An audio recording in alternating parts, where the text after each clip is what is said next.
လူရာထက်ပုံမပြောပါနဲ့မိတ်ဆွေကျွန်ုပ်ခုပြောမဲ့စကားကိုရင်ဘတ်ထဲကနေနားထောင်ပြီးမှတ်သားစေချင်ပါတယ်ဒါဟာတင်းရဲ့ဘဝကိုပြောင်းလဲစေမဲ့ဩဇာအာဏာရဲ့အခြေခံပါပဲတတိထားပါမိတ်ဆွေလောကမှာတန်ဖိုးအကျဆုံးအပေါ်ဆုံးလူဟာဘယ်သူလဲဆိုတာသင်သိပါသလားအဲ့ဒါစကားများတဲ့လူပါပဲတင်းပါးစက်ကနေလူရာထက်ပိုတဲ့စကားလုံးတွေထွက်သွားပြီဆိုတာနဲ့တင်တန်းမှုတင်သိက္ခာဟာချက်ချင်းလက်ငင်းကျဆင်းသွားပါတယ်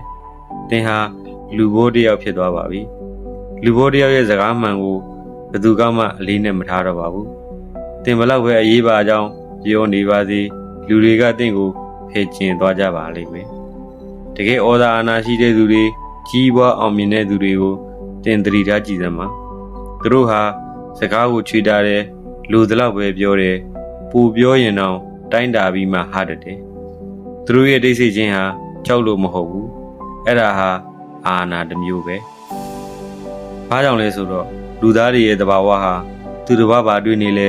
ဘာကြံနေလဲဆိုတာကိုအမြဲတမ်းအတိတ်ပဲဖွင့်ခြင်းသိကျင်နေကြတဲ့ရန်တရားတွေနဲ့တိဆောက်ထားတာပါ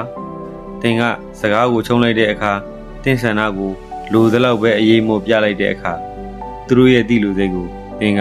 မီးမွေးလိုက်တာနဲ့အတူတူပါပဲသူတို့မနေနိုင်တော့ဘူးသင်ရဲ့တည်ငြိမ်မှုကသူတို့ကိုလှုပ်ရှားသွားစေတယ်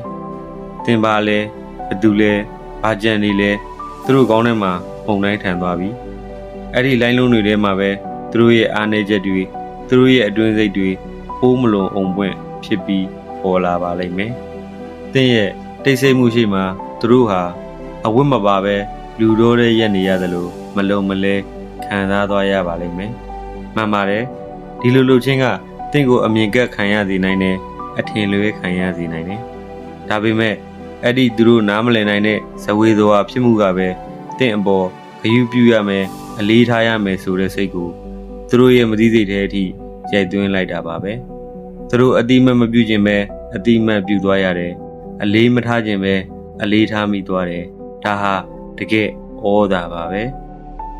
ဒါကြောင့်မိတ်ဆွေဘယ်တော့မှစကားကိုမစပါနဲ့တစ်ဖက်လူမပြောသေးတင်ပါဇက်ကိုပိတ်ထားပါတင်တိတ်ဆိတ်နေတာကြားလာရင်တင့်ကိုယ်သာပြောမဲ့သူပေါ်လာပါလိမ့်မယ်အဲ့ဒီခါကျမှတင်ရန်သူဒါမှမဟုတ်တင်သိကျင်တဲ့သူဟာမနေနိုင်ပဲစကားဆလာပါလိမ့်မယ်အဲ့ဒီအချိန်မှာတင်လို့ရမှာကဘာစကားမှဝင်မပြောပဲတည်ငြိမ်စွာထိုင်ကြည့်ပြီးအကဲခတ်နေဖို့ပါပဲဒါကိုမှတ်ထားပါတိတ်ဆိတ်ခြင်းရဲ့အစွမ်းကိုယုံကြည်ပါဘယ်တော့မှလူရာထက်ဘူးမပြောပါနဲ့ဒီကောင်းချမ်းမှာစိတ်ချမ်းသာကြပါစေ